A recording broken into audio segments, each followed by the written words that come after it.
व्यक्ति के सपने में मरे हुए लोग दिखाई देने पर मिलते हैं ये संकेत, कभी नज़रअंदाज ना करें। नमस्कार मित्रों, स्वागत है पुनः आपके अपने चैनल नॉलेज सॉल्यूशन 3 में।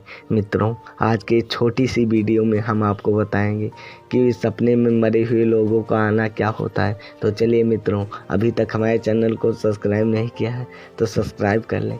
आपका कीमती समय ना गंवाते हुए सीधे कहानी पर ही चलते हैं। दोस्तों, एक समय की बात है, नारद मुनि कैलाश पर्वत पर भगवान शिव से मिलने के लिए जाते हैं। वहां पर जाकर भगवान शिव को नारद मुनि प्रणाम करते हैं। भगवान शिव नारद मुनि से का बड़े ही आदर प्रेम से सत्कार करते हैं। फिर भगवान शिव कहते हैं, नारद मुनि, तुम्हारा कैलाश पर्वत पर आने का क्या प्रयोजन है? और अवश्य ही तुम कोई महत्वपूर्ण कार्य अथवा कोई महत्वपूर्ण समाचार लेकर आए होंगे। तब नारद मुनि कहते हैं, हे देवों के देव महादेव, आप तीनों लोकों में सबसे बड़े हैं। आपसे कोई भी बात छिपी हुई नहीं है। आपको समस्त चराचरों के भूत और भविष्य का ज्ञान है। इसलिए मैं आपके पास एक महत्वपूर्ण प्रश्न लेकर आया हूँ। इसीलिए आपसे मेरी विनती है, आप मेरे प्रश्न का समाधान करने की कृपा कीजिए। मित्रों, तब भगवान शिव कहते हैं, हे मुनिवर, तुम सत्य कहते हो। हम तीनों लोकों में निवास करने वाले हैं, सभी प्राणियों के बारे में जानते हैं। आखिर तुम्हारा प्रश्न क्या है? तुम मुझसे क्या जानना चाहते हो, जरा बताओ। तब नारद मुनि कहते, हे भोलेनाथ, मैं मृत्यु लोक में भ्रमण करने के लिए गया था और वहाँ भ्रमण करके आ रहा हूँ। वहाँ पर मैंने भूत प्रेत और पिशाच आदि प्रकार की कई विचित्र चीज़ें देखी जो वन में निवास करती, और इसके साथ ही मैंने देखा है सभी दुष्ट शक्तियाँ मनुष्यों को परेशान करती हैं, उन्हें हमेशा दुख देती है। इसका क्या कारण है और ये सभी बुरी शक्तियाँ मनुष्यों को क्यों परेशान करती हैं? मेरे मन में एक अन्य प्रश्न उठ रहा है कि मनुष्य कई बार सपने में अपने पूर्वजों को देखता है, तो उसका अर्थ क्या होता है? सपने में मरे हुए लोग दिखाई देने का मतलब क्या है? इससे मनुष्य को कौन सा संकेत मिलते हैं? भोलेनाथ, मैं समस्त मनुष्य जाति के कल्याण के लिए इन प्रश्नों के उत्तर जानने के लिए ही आपके पास आया हूँ।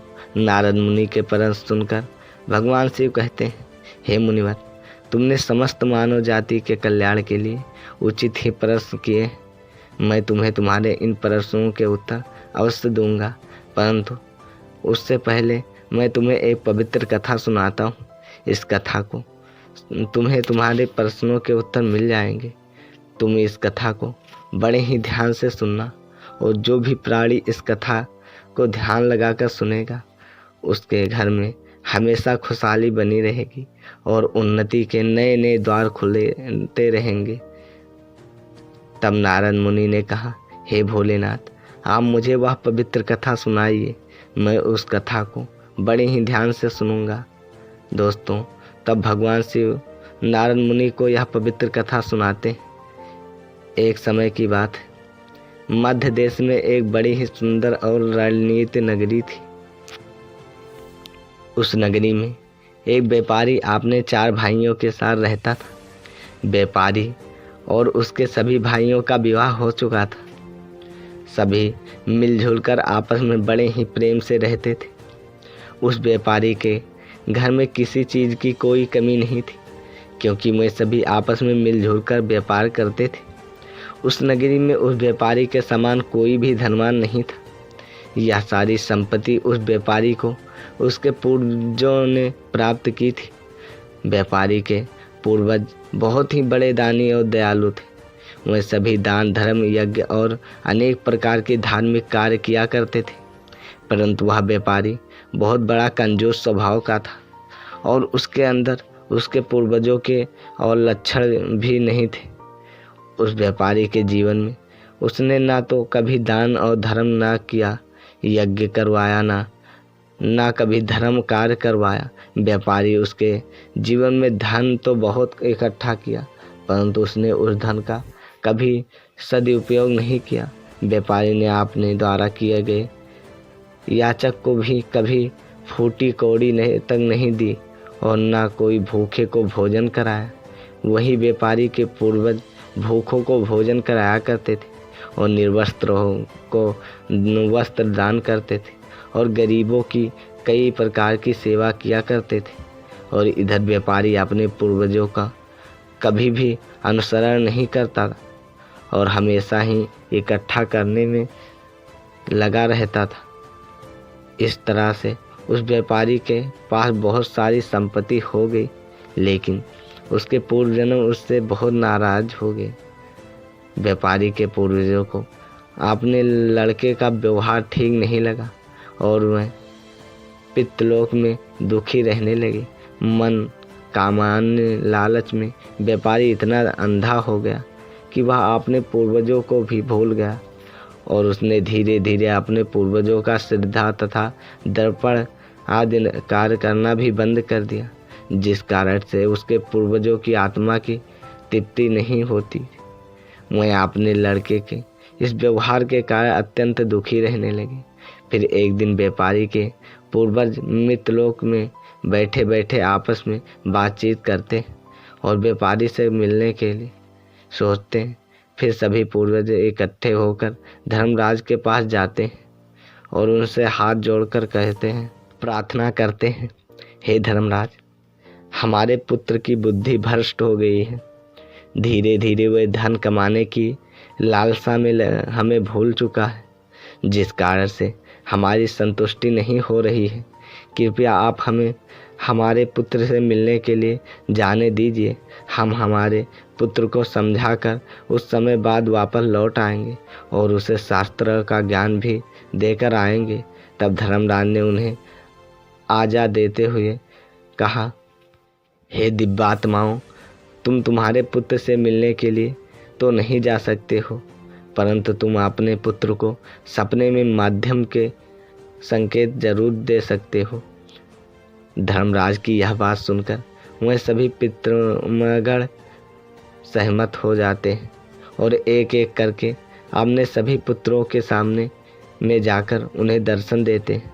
सबसे पहले वह अपने बड़े पुत्र के अर्थात उस व्यापारी के सपने में जाकर दर्शन देते हैं और संकेत देते हैं, परंतु उसका बड़ा बेटा उनके संकेत को नहीं समझ पाता और अगले ही दिन वह उस सपने को भूल जाता है और अपने पितरों के द्वारा दिए गए संकेतों को नज़रअंदाज कर देता है।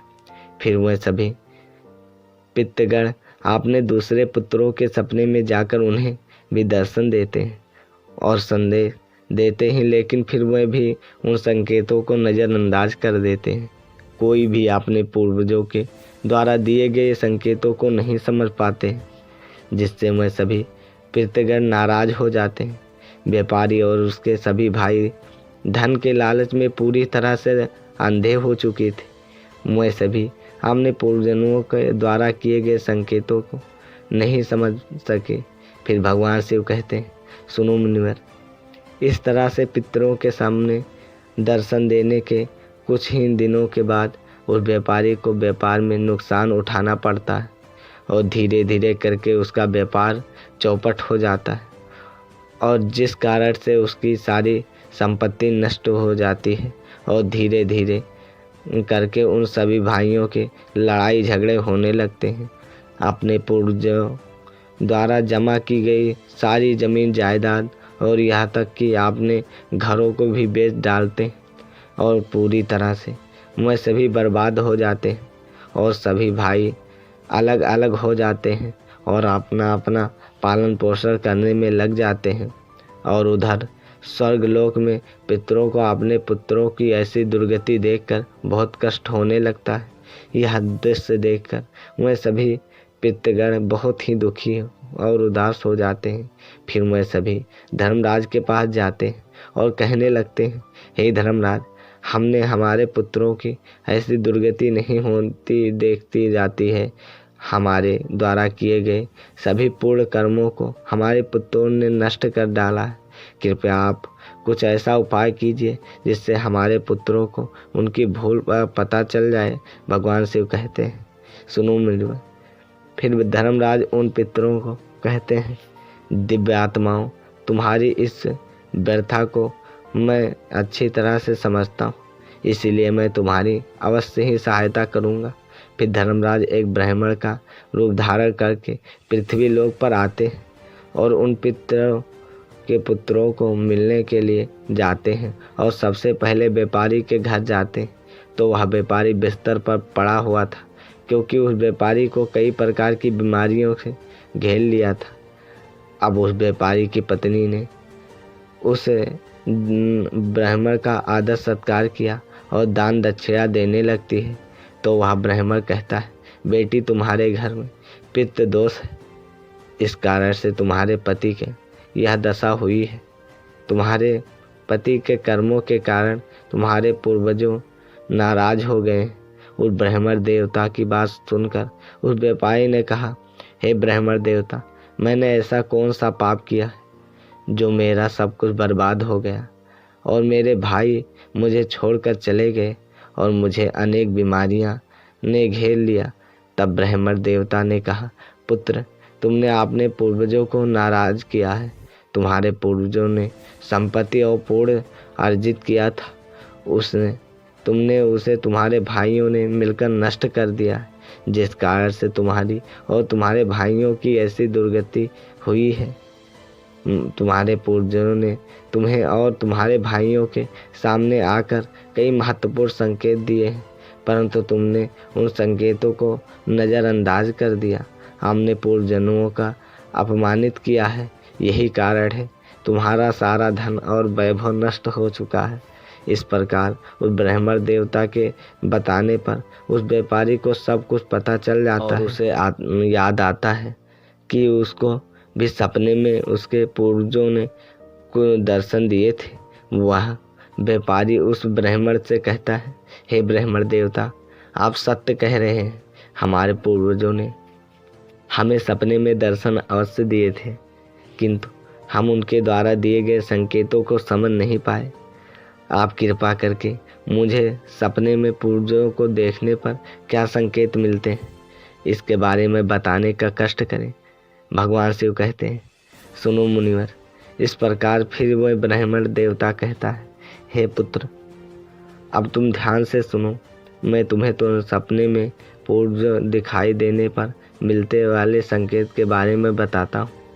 धर्मराज कहते हैं, पुत्र, यदि पितरों का उद्धार नहीं होता है तो वह प्रेत योनि में ही मृत्यु लोक में भटकने रहते हैं और वह भूख प्यास से व्याकुल होकर अपने परिवार जनों के घर में प्रवेश करते हैं। यदि सपने में हाथी, घोड़ा, बैल अथवा मनुष्य का विकृत रूप दिखाई दे तो समझ जाना चाहिए कि पितृगण अपने पुत्रों के व्यवहार से अत्यंत दुखी। जो मनुष्य पशु पक्षियों को अन्न का दान नहीं करता, उसके पितृ अत्यंत दुखी होते और पशुओं का रूप धारण करके सपने में दर्शन देते हैं। यदि मनुष्य को कोई ऐसा सपना आता है जिससे कोई पशु अथवा जानवर मनुष्य की वाणी में बोलता हुआ दिखाई दे, तो जैसे कुत्ता, बिल्ली, भैंस यदि मनुष्य की तरह बातें करते हुए दिखाई पड़े, तो इसका अर्थ यह होता है कि मनुष्य के पितृ उससे अत्यंत रुष्ट है। ऐसे मनुष्य को भविष्य में भयानक अपमान का सामना करना पड़ सकता है। ऐसे मनुष्य के जीवन में दुख और क्लेश होता है। इसके भाई बंधु पशुओं की भांति आपस में ही युद्ध करने लगते हैं। धर्मराज कहते हैं, यदि सपने में मित्र परिजन कुछ मांगते हुए दिखाई देते हैं तो उस सपने को मनुष्य को कभी भी नज़रअंदाज नहीं करना चाहिए। इस सपने का अर्थ यह होता है कि उस मनुष्य के पूर्वज असंतुष्ट हैं और उनकी पितृ लोक में प्रीति नहीं हो रही है। जिस मनुष्य को सपने में उसके पितृ पूर्वज कुछ मांगते हुए दिखाई पड़ते तो उस मनुष्य को सारा अन्न भंडार धीरे धीरे करके समाप्त हो जाता है और वह दरिद्रता में पड़ जाता है। उसकी हालत एक भिखारी के समान हो जाती है। इसलिए उस मनुष्य को चाहिए कि तुरंत ही अन्न का दान करे, जिससे उसके पितृ पूर्वज संतुष्ट हो सके। यदि सपने में अपने कोई पूर्वज क्रोधित अवस्था में दिखाई देते हैं तो उस मनुष्य के पूर्वज उसके कार्यों में संतुष्ट नहीं है और वह मनुष्य को भी काम धंधा करता है उसके नुकसान उठाना पड़ता है और उसके द्वारा किए गए सभी कार्य व्यर्थ हो जाते हैं और उसका कोई फल उसे प्राप्त नहीं हो पाता। यदि सपने में पूर्वज दिखाई पड़ते हैं और अचानक से दृश्य हो जाते हैं तो आने वाले समय में उस मनुष्य पर कोई बड़ा संकट आने वाला है, ऐसा समझना चाहिए। यदि सपने में कोई मनुष्य अपने मृत परिजनों को रोता हुआ देखता है तो उसके पूर्वज उसे यह संकेत दे रहे हैं कि उसे भविष्य में नुकसान उठाना पड़ेगा और उसका सारा धन वैभव नष्ट हो जाएगा और उसे भयानक दरिद्रता का सामना करना पड़ेगा। आने वाले संकट की घड़ी को देखकर पूर्वज सपने में रोते हुए दिखाई पड़ते हैं। यदि सपने में पूर्वज गंदे और मैले वस्त्र पहनते हुए दिखाई देते तो निश्चित ही उस मनुष्य का सारा धन नष्ट हो जाएगा और वह धन ही हीन हो जाएगा। तब भगवान ब्राह्मण देवता कहता है, हे पुत्र, यदि तुम्हें भी इस प्रकार के सपने दिखाई पड़े तो तुम्हें अपने पूर्वजों के प्रसन्न करने के लिए दान धर्म सिद्धा यज्ञ कर्म करने चाहिए, जिससे तुम्हारे सभी कष्ट दूर हो जाएंगे। यह ब्राह्मण की बात सुनकर उस व्यापारी को अपने गलती का एहसास हो जाता है और वह तुरंत ही अपने भाइयों के पास जाता है, उन्हें ब्राह्मण देवता के द्वारा बताई गई बात बता देता है। फिर सभी भाइयों को समझ में आ जाता है कि उनके पूर्वज उन्हें सपने में आकर संकेत दे रहे थे। फिर मैं सभी भाई मिलकर नदी के तट पर जाते हैं और अपने पूर्वजों के लिए सिद्धा दर्पण दान दक्षिणा और कार्य करते हैं और अपने पितरों को संतुष्ट करते हैं। फिर एक दिन पूर्वज उनके सपने में आकर उन्हें दर्शन देते हैं और उन्हें नाना प्रकार के संकेत देते हैं। भगवान शिव कहते हैं, हे मुनिवर, जब मनुष्य के पूर्व संतुष्ट हो जाते हैं तब मनुष्य को अनेक प्रकार के संकेत प्राप्त होते हैं। यदि सपने में मृत परिजन अपने या जाने परिवार वाले के सिर पर हाथ फेरते दिखाई देते हैं तो इस सपने का अर्थ यह है कि उसके पूर्वज बहुत ही प्रसन्न हैं और पूर्वज के संकेत दे रहे हैं कि उस मनुष्य के जीवन में बहुत ही अच्छा समय आने वाला है। यदि पूर्वज मनुष्य की ओर हाथ बढ़ाते हुए दिखाई देते हैं तो पूर्वज यह संकेत दे रहे हैं कि मनुष्य जो भी काम कर रहा है उसे उस कार्य में सफलता जरूर मिलेगी। यदि सब स्वस्थ दिखाई देते हैं और उनके मुख पर तेज दिखाई देता है और उनके वस्त्र चमकीले और सफ़ेद रंग के होते हैं तो पितरों को मुक्ति मिल चुकी है, ऐसा समझना चाहिए। अगर सपने में पूर्वज कुछ आकाश में बादलों में बैठे हुए दिखाई देते हैं, यह शुभ संकेत है। मनुष्य के पूर्व अत्यंत प्रसन्न है और उसे आशीर्वाद दे रहे हैं। इस प्रकार से उन सभी भाइयों को पूर्वजों के द्वारा शुभ संकेत प्राप्त होते हैं। उनका खोया हुआ सारा धन संपत्ति उन्हें धीरे धीरे वापस मिल जाती है और सभी भाई मिलजुल कर एक साथ रहने लगते हैं और सुखपूर्वक अपना जीवन व्यतीत करते हैं। भगवान शिव कहते हैं, हे मुनिवर, जिस घर के पूर्व खुश रहते हैं उस घर में सुख संपत्ति और खुशहाली होती है और जिस घर में पूर्व दुख रहते हैं तो उस घर में मनुष्य की कई समस्याओं के घिरे होते हैं। आशा करते हैं मित्रों आज का वीडियो आपको अच्छा लगा होगा। अच्छा लगा है तो चैनल को सब्सक्राइब करके कमेंट में श्री कृष्णा जरूर लिखें। चलते हैं नेक्स्ट वीडियो में, तब तक के लिए राधे राधे।